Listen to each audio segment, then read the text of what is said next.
Pemirsa PDI Perjuangan hingga saat ini belum mengumumkan siapa calon gubernur dan calon wakil gubernur yang akan dimajukan di Pilkada Jakarta. Semua masih disimpan rapat-rapat di kantong Ketua Umum PDIP Megawati Soekarno Putri. Ada apa dengan PDI Perjuangan dan Megawati? Bagaimana dengan peluang Anies Baswedan yang notabene bukan kader PDIP? Bagaimana pula dengan Basuki Cahayapurnama atau Ahok? Untuk membahasnya sudah bersama saya melalui sambungan Zoom Direktur Eksekutif Poltreking Indonesia Hanta Yuda dan nanti akan bergabung juru bicara Anies Baswedan Sahrin Hamid. Saya sapa dulu Mas Hanta. Selamat sore Mas Hanta. Selamat sore Tasya. Iya, terima kasih sudah bergabung bersama kami di NTV Prime.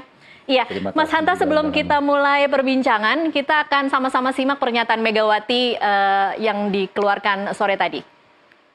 Bung Karno mengajarkan pada saya dialektika, jadi kita bisa lihat gitu. Terus nanti melihat aksi reaksi gitu kan. Nanti semuanya saya ajarin itu, siapa yang tidak mau nurut out gitu aja. Saya pusing karena mau ikut jadi PDI Perjuangan atau mau dompleng aja gitu loh. Saya nggak mau lagi. Ya kalau konsisten aja, kalau mau jadi masuk PDI Perjuangan ya jadi dengan namanya lahir batin tuh ya rohnya roh PDI Perjuangan. Saya tadi nanya itu sama itu Mbak Airin, ya nanti mesti pakai ini loh, merah hitam loh. Iyalah mau dijadikan, tapi coba masa nggak pakai merah hitam? Ya, gimana? Terus maunya jadi apa? Independen? Ya cari independen, betul enggak? Lo itu fair loh. Iya, pemirsa, kita akan mulai perbincangan pada sore hari ini. Mas Hanta, sudah sejak tadi pagi kita menyaksikan di berbagai platform berita nama Anies Baswedan, Rano Karno akan diumumkan hari ini. Kita lihat juga di Instagram Anies Baswedan sudah menggunakan baju merah. Tetapi hingga sore tadi kita menunggu-nunggu Anies yang katanya sudah berada di markas PDI Perjuangan tidak juga diumumkan sebagai calon gubernur untuk Jakarta. Bagaimana kita membacanya, Mas Hanta? Iya, saya memang menarik ya. Jakarta ini makin menarik bukan karena ibu kota dan barometer Jakarta dan menjadi eskalator politik 2029 di Pilpres, tapi juga ada nama Anies Baswedan. Saya menduga dua faktor yang bisa saya baca untuk menduga itu. Satu, dari sisi internal mungkin belum selesai urusan komposisi Cagup dan Cawagup. Yang kedua Cawagup. Cagupnya adalah terkait dengan negosiasi, komitmen dan kesepakatan antara Anies Baswedan dan PDI Perjuangan. Mungkin saja belum tuntas terkait dengan apa yang disampaikan oleh Ibu Mega. Meskipun sebenarnya cukup terang hari ini, hilal politiknya sangat jelas. Mas Anies sudah pakai batik merah, sudah berpamitan kepada ibunya, dan sudah ada foto dengan Rano Karno dan sebagainya. Jadi kalau itu pun ada, sebenarnya tidak terlalu besar potensinya.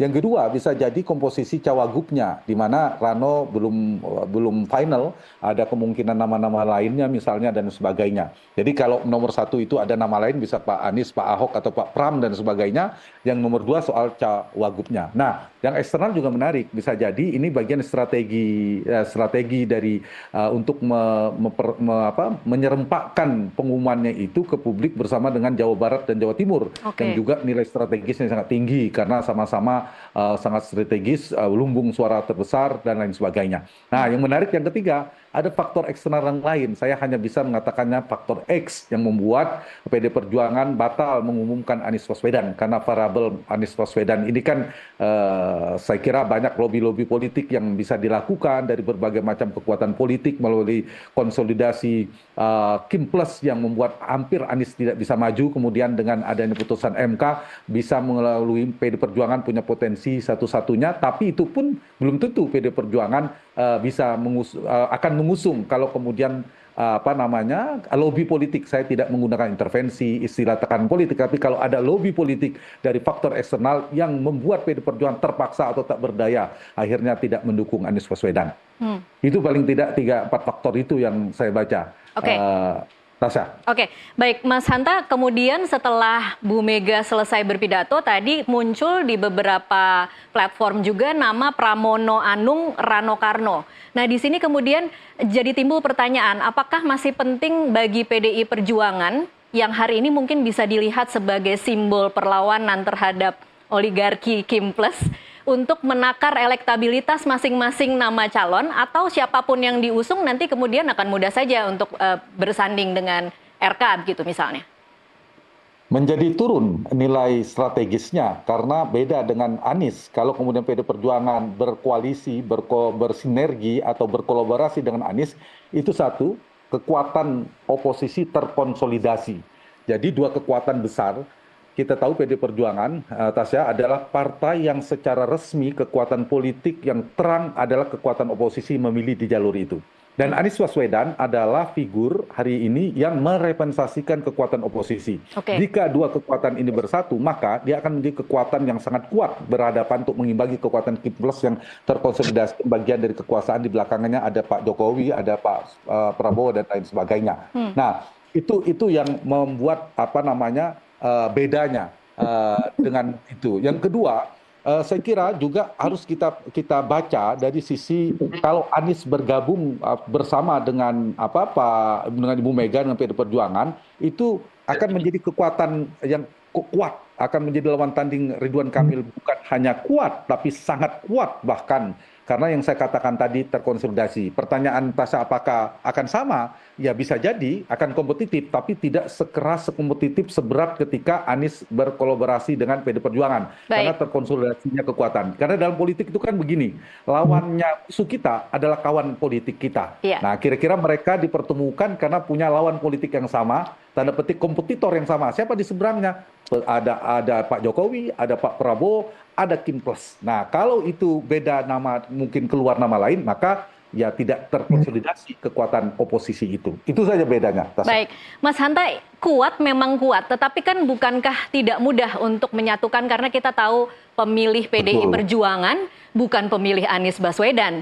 Pemilih Anies Baswedan kemungkinan tidak suka dengan PDI Perjuangan. Jadi apakah itu kemudian akan menjadi faktor pertimbangan PDI Perjuangan juga untuk menghitung-hitung kira-kira potential loss, potential gain-nya akan seperti apa kalau mengusung Anies? Betul, yang harus dihitung berapa yang pergi dan berapa yang datang. Jadi kalau ternyata yang pergi lebih banyak daripada yang datang, itu akan tekor, itu kan defisit, akan kalah. Kalau kemudian seperti Gibran dulu dipertanyakan, kalau kemudian yang pergi lebih sedikit, lalu yang datang lebih banyak, berarti menguntungkan secara elektoral. Saya setuju dengan statement itu bahwa memang ada potensi titik pisah antara Anies dan PD Perjuangan atau komplikasi politik lah istilahnya. Satu, ideologi mereka berseberangan, spektrum politiknya berseberangan karena Anies terlalu lama berada di spektrum kanan habis, bahkan ketika di Pilpres, di Pilkada 2017 yang lalu berhadapan dengan Pak Ahok dan PD Perjuangan, sementara PDIP kan di seberangnya. Sehingga dalam konteks ini agak sulit, meskipun Anies menunjukkan komitmen kepada Pancasila, kebinekaan dan persepsi, ini butuh normalisasi, proses normalisasi yang cukup. Nah, ini yang membuat habitat politik Anies dan PD Perjuangan itu beda. Jadi butuh waktu untuk menyamakan frekuensi itu. Yang kedua, saya ingin jawab pertanyaan, ceruk pemilihnya berlawanan. Karena bisa jadi bagaimana dengan pendukung Pak Ahok. Bagaimana pendukung Ahok dalam konteks ini, Pak Ahok secara personal kan terancam di Jakarta. Konteks Pilpres adalah Mas Ganjar yang terancam karena Pak Anies. Nah, bisa juga ceruk politiknya berseberangan. Tetapi belum tentu, bisa jadi sebaliknya kalau kita bisa kalkulasi sebaliknya. Misalnya pemilih PKS yang beririsan dengan Pak Anies. Ini kan berpotensi terbelah kekuatan Anies. Banyak yang pergi karena kita tahu di PKS itu mesin politiknya Samik Nawatoknya tinggi, Kiadah dan Jundiah itu kader dan pemimpin konsep itu Samik Nawatoknya sangat kuat. Begitu dia dukung RK, yang militan akan ke RK. Jadi mungkin tergerus suara Anies. Tapi Tasya dikompensasi dengan kemungkinan datangnya pemilih nasionalis yang berbasis PD Perjuangan. Jadi belum tentu rugi juga, perlu diukur. Bisa jadi Anies mendapatkan tambahan limpahan elektoral. Lalu soal spektrum bisa jadi Anies sebenarnya bisa momentum untuk bergeser ke tengah. Jadi ada plus minusnya dari ceruknya juga begitu. Tapi yang saya analisa adalah kalau dua kekuatan ini bergabung, titik temunya, kedua-duanya ada 3 pertimbangan, elektoralis, teknis, dan strategis. Elektoralis apa? pertimbangan PD Perjuangan ingin menang pasti ketika dalam kontestasi pilkada. Begitu juga Anies. Nah, kalau PD Perjuangan memilih Anies itu tepat kalkulasinya. Iya. Dari pertimbangan strategis, keduanya seperti saya katakan tadi punya posisi dan nasib yang sama, berseberangan dengan kekuatan yang terkonsolidasi di kekuasaan saat ini. Dan yang ketiga, simbiosis politik mutualisme. Secara teknis, Anies memiliki elektabilitas, membutuhkan boarding pass. PD Perjuangan memiliki boarding pass. Nah, kalau dikombinasikan boarding pass dan elektabilitas itu tepat klop sekali. Cuma bedanya PD Perjuangan punya beberapa opsi, Tasya. Iya. Tidak hanya Anies, bisa Ahok, bisa Pram, tapi Anies hanya punya satu opsi, harus jalur PD Perjuangan. Jadi kita Itu tahu saja, siapa yang di atas angin ya Mas Hanta. Betul, tentu saja PD Perjuangan. Oke, Ya. baik. Saya ke juru bicara Anies Baswedan, Syahrin Hamid. Mas Syahrin, sudah ke DPD, sudah ke DPP, sudah pakai baju merah, sudah berdoa, minta doa restu pada Ibu. Tapi apa yang terjadi hari ini, Mas Syahrin? Iya, ini proses yang biasa aja ya. Artinya bahwa hari ini memang terjadi pertemuan antara Anies dan Rano Karno. Nah, itu memang ada janjian bertemu dan alhamdulillah keduanya bertemu. Tentunya saling menyampaikan, menyesuaikan tentunya, mencocokkan pikiran-pikiran, gagasan-gagasan, program-program antara keduanya. Dan ya itu adalah sebuah silaturahmi yang baik karena inilah memang yang dikehendaki oleh semua dan alhamdulillah pertemuan itu berlangsung. Dan kita tahu bahwa ya masih ada waktu untuk pada proses tahap selanjutnya. Tinggal Kira besok loh ini sebenarnya Mas Syahrin pendaftaran. ya, kan ada 27, 28, 29. Masih cukup waktu untuk mencocokkannya. Jelas bahwa artinya apa yang menjadi kesamaan membangun semistri komitmen-komitmen yang sama itu kan sudah terjadi dan kami melihat bahwa ini adalah sebuah kemajuan, langkah maju yang patut kita syukuri bahwa PDIP dan PDI Perjuangan dan juga Anies Baswedan memiliki kesamaan dalam konteks apa yang menjadi cita-cita dan program partai, baik itu soal politik tata kota, kelestarian lingkungan, keberpihakan terhadap warga ataupun secara khusus wong cilik dalam hal ini. Nah ini sudah memiliki titik temu dengan apa yang sebenarnya diinginkan juga oleh Anies Baswedan. Pak Kami kira Anies, itu. oke. Mas Syahrin, Pak Anies itu sudah bertemu belum dengan Ibu Mega dan seperti apa kalau sudah bertemu komunikasi di antara keduanya? Yang kami tahu sudah ketemu dengan Rano Karno. Tapi belum bertemu dengan Ibu Mega ya? Ya, yang kami ketahui ya bahwa sudah bertemu dengan Rano Karno dan sudah banyak juga ada perbincangan terkait dengan hal-hal apa saja yang kira-kira ya membangun kesamaan lah antara PDI Perjuangan dan juga Anies. Dan yang kedua kan ada juga utusan dari DPP yang sudah selama ini. Baik, Mas Syahrin. Oke, kita coba perbaiki hubungan komunikasi dengan Syahrin Hamid, juru bicara Anies Baswedan. Tapi kita akan jeda sejenak, pemirsa tetaplah bersama NTV Prime.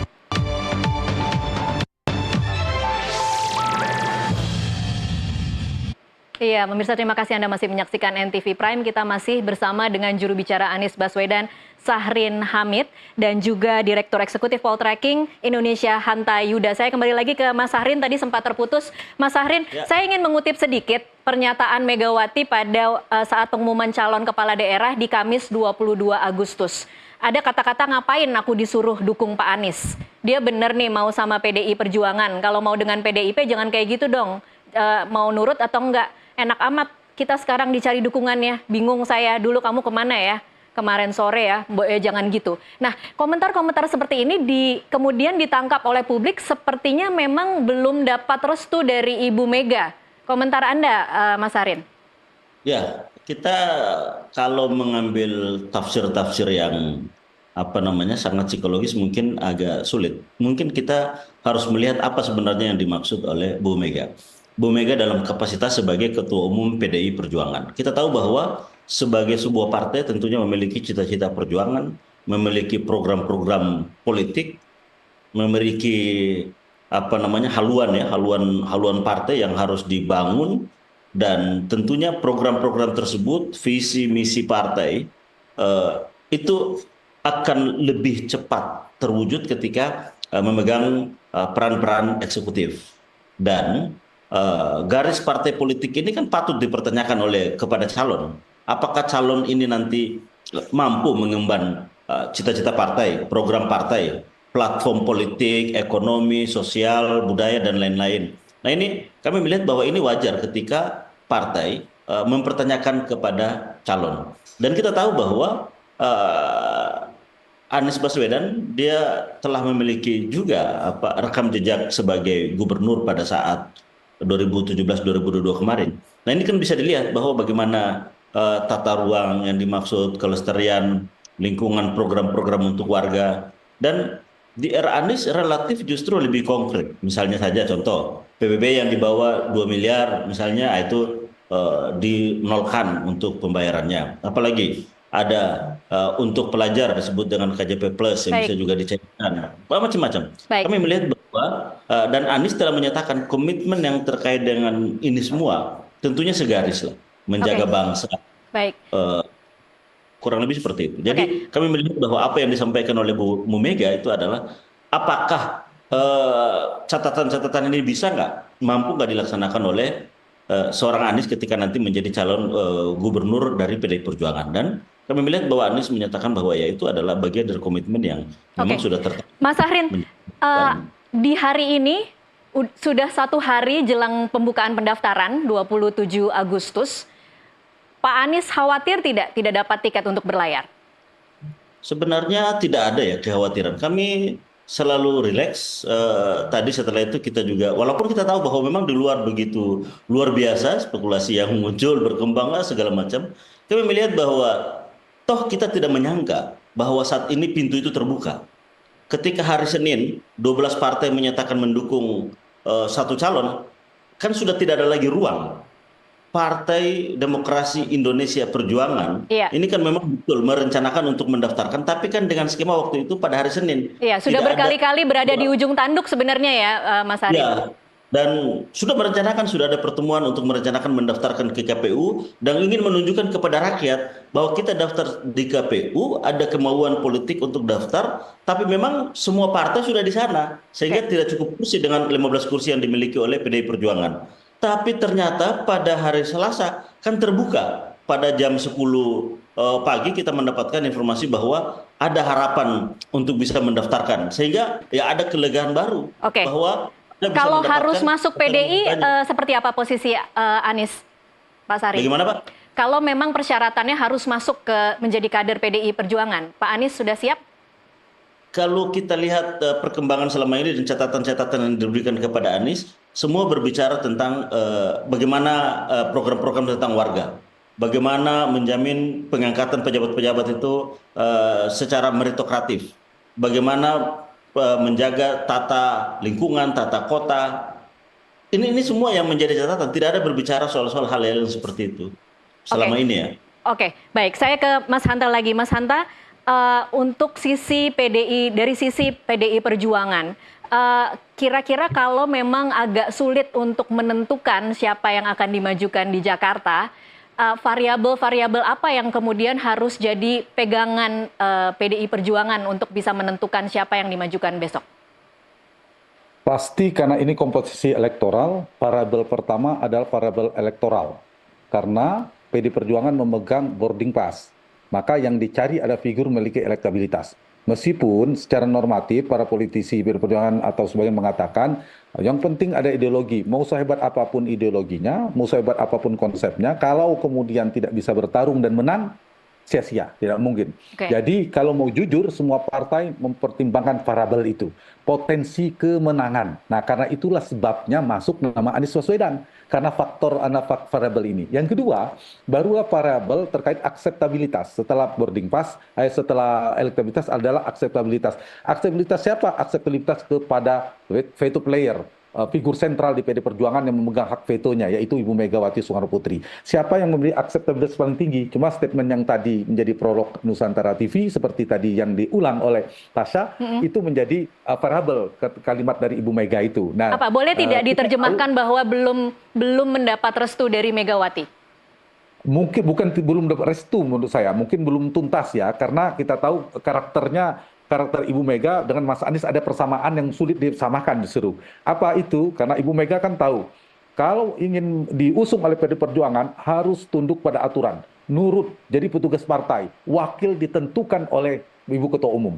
Sementara Mas Anies kita tahu selama ini tokoh yang independen menjaga jarak dengan partai politik, kerap misalnya di koalisi yang menentukan wakil diserahkan kepada Mas Anies. Kita ingat ketika PKB, Nasdem dan PKS di koalisi perubahan itu Mas Anies yang menentukan, menjadi sangat determinan. Nah, ini berbeda, membuat Mas Anies harus mengalah dalam konteks ini. Tapi ini ada titik tengah, bukan tidak mungkin mencari titik tengahnya. Dugaan saya yang harus mengalah ini tidak ada pilihan kecuali Mas Anies. Kalau Ibu Mega disuruh ngalah sulit tentunya. Nah, dari variabel inilah yang sangat menentukan. Dan ketiga barulah mungkin ada variabel-variabel yang terkait dengan faktor-faktor eksternal yang melengkapinya, lobby-lobby politik. Karena Jakarta apalagi itu tidak bisa dikaitkan dengan politik nasional, Tasa. Dan sekarang ada pemerintahan terpilih yang akan terbentuk, mungkin ada lobby-lobby supaya Anies tidak maju, itu kan banyak ya. Saya tidak mengatakan intervensi atau menjegal, karena ini sah-sah saja dalam konteks berstrategi taktis intrik politik kemudian membuat Mas Anies tidak maju melalui pertama strategi Kim Plus. Dengan Kim Plus ini membuat tidak bisa maju sebelum ada putus MK.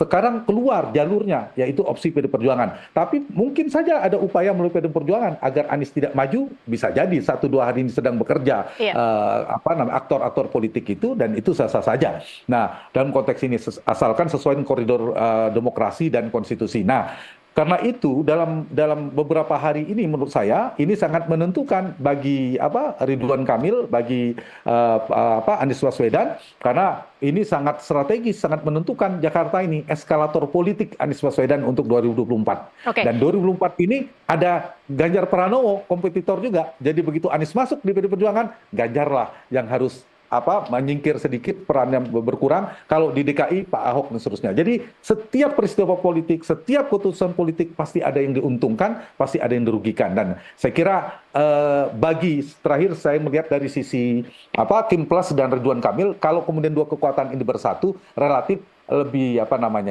lebih bukan menjadi kabar buruk, lebih antisipatif. Kalau yang maju Mas Pram itu kabar baik bagi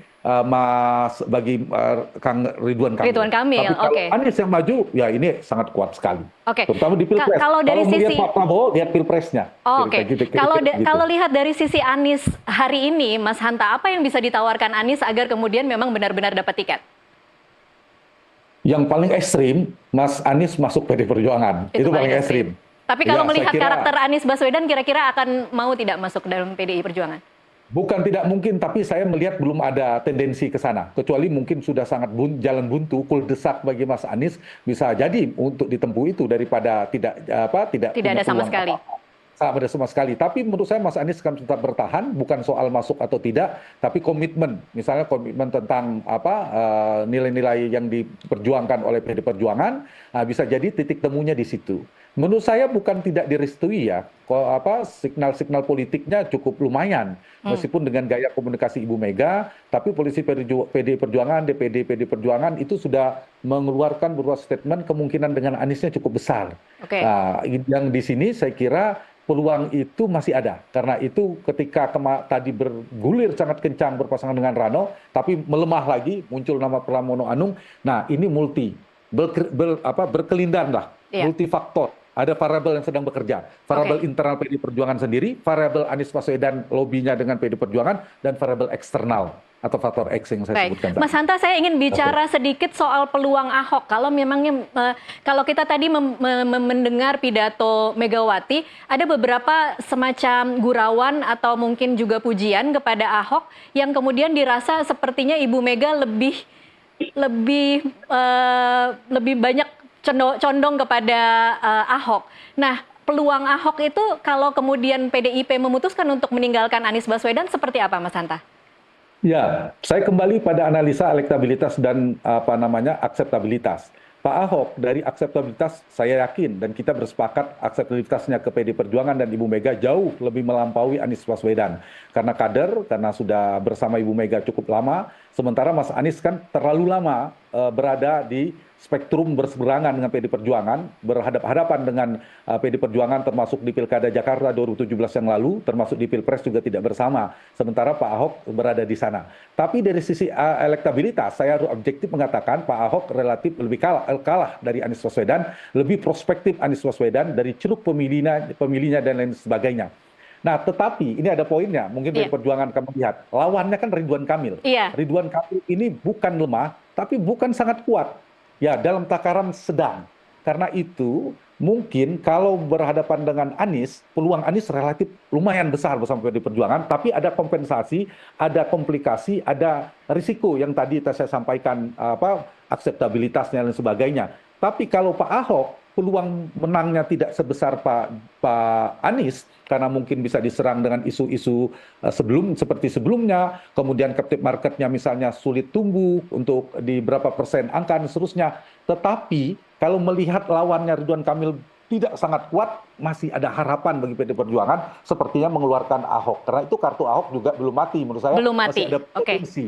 Masih ada peluang, masih hidup untuk dipertimbangkan. Paling tidak karena lawannya Ridwan Kamil. Karena itu di data survei kami, saya kasih poll tracking, Ahok dan Ridwan Kamil itu per hari ini ya bisa berubah. Imbang, relatif imbang. Tapi dengan Anies, lebih tinggi Anies dibandingkan keduanya. Oke, Mas Hanta, sebelum saya ke Mas Sahrin, saya penasaran kalau dari karakteristik pemilih Jakarta sendiri, hari ini dengan situasi politik yang kita ketahui seperti hari ini, kira-kira dengan sekian nama calon yang dikantongi oleh PDI Perjuangan, yang mana yang punya chance lebih besar?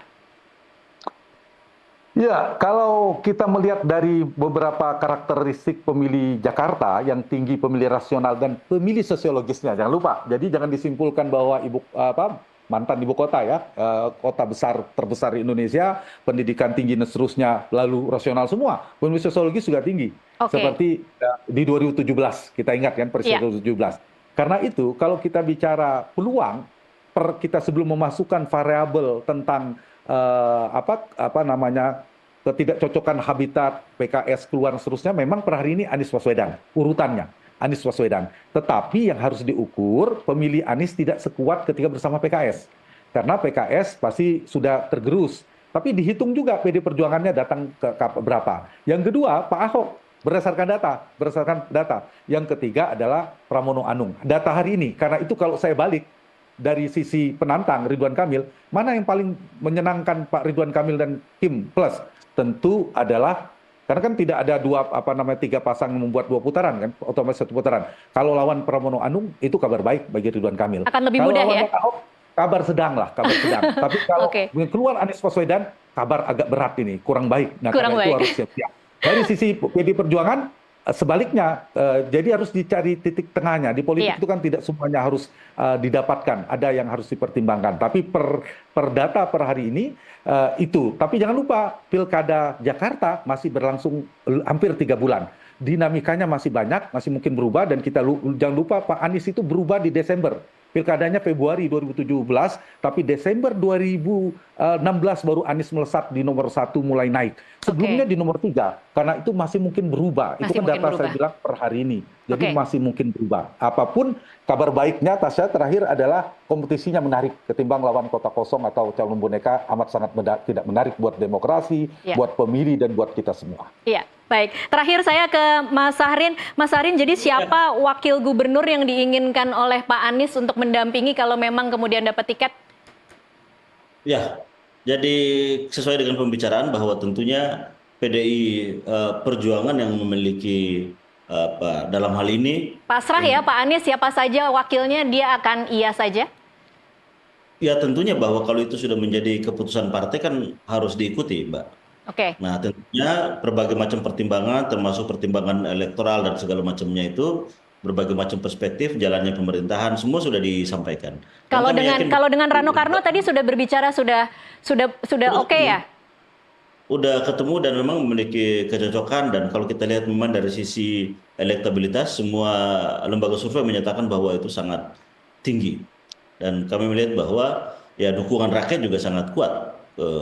pasangan ini. Tapi ya itu kembali lagi bahwa itu tergantung dari keputusan partai dalam hal ini PDI Perjuangan. Oke, jadi tidak benar ya Pak Anies ingin memilih wakilnya sendiri karena di titik ini Pak Anies memang menyerahkan posisi wakil gubernur untuk dipilih dari partai PDI Perjuangan, begitu ya Mas Syahrin? Iya, betul bahwa PDI Perjuangan yang menentukan pasangan ini.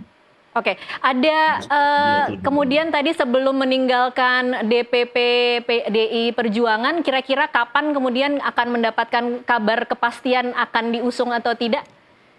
Tadi sempat selain Bung Rano kan juga ada teman-teman yang lain. Nah, sudah tukar-tukaran, maksudnya ada bahwa sudah ada nanti akan mereka komunikasi lebih lanjut terkait dengan tentunya sesuai dengan arahan partai. Oke, oke. Baik, terima kasih Mas Syahrin Hamid, juru bicara Anies Baswedan, dan sebelumnya Mas Hanta Yuda, Direktur Eksekutif Poltreking Indonesia. Terima kasih sudah bergabung bersama kami di NTV Prime. Ya, pemirsa tetaplah bersama NTV Prime, kami masih akan kembali usai jeda.